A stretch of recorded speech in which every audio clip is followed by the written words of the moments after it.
kembali lagi bersama saya Stefania Josephine.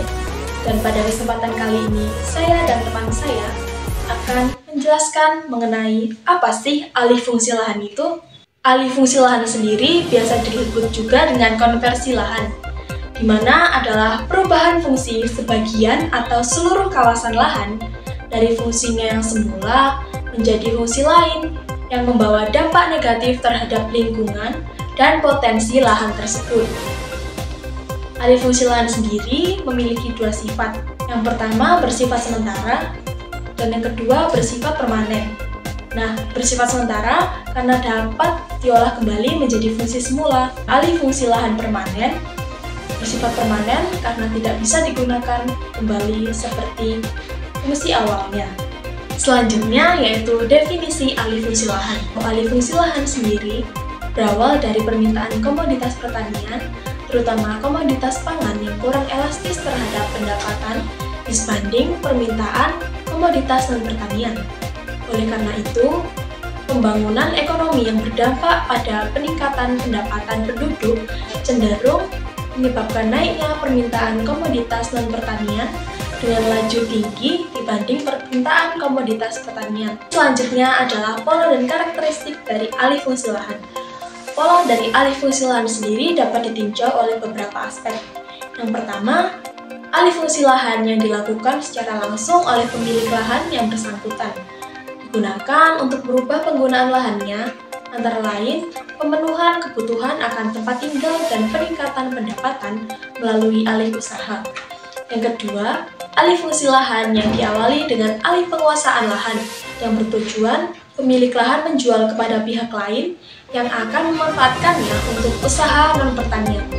Dan karakteristiknya yaitu secara empiris, di mana alih fungsi lahan melalui caranya umumnya berkorelasi positif dengan proses urbanisasi atau pengkotaan. Nah teman-teman, sekarang teman saya Lintang Ayu Anatora Wibowo sudah berada di lokasi dari contoh alih fungsi lahan. Untuk selanjutnya akan saya serahkan langsung kepada Lintang. Di sini Stefani dari studio melanjutkan. Terima kasih Stefani. Halo teman-teman semuanya, saya Lintang Ayu Anatora Wibowo. Sekarang saya berada di lokasi tempat perubahan alih fungsi lahan yang berada di Monorogo Gang 4. Teman-teman bisa lihat, ini adalah lahan persawahan yang sekarang mulai berubah menjadi lahan pemukiman penduduk. Kira-kira teman-teman tahu nggak apa sih faktor-faktor yang menyebabkan perubahan lahan ini? Yang pertama ada faktor langsung atau biasa disebut dengan faktor mikro. Jadi faktor ini itu berasal dari keputusan petani itu sendiri.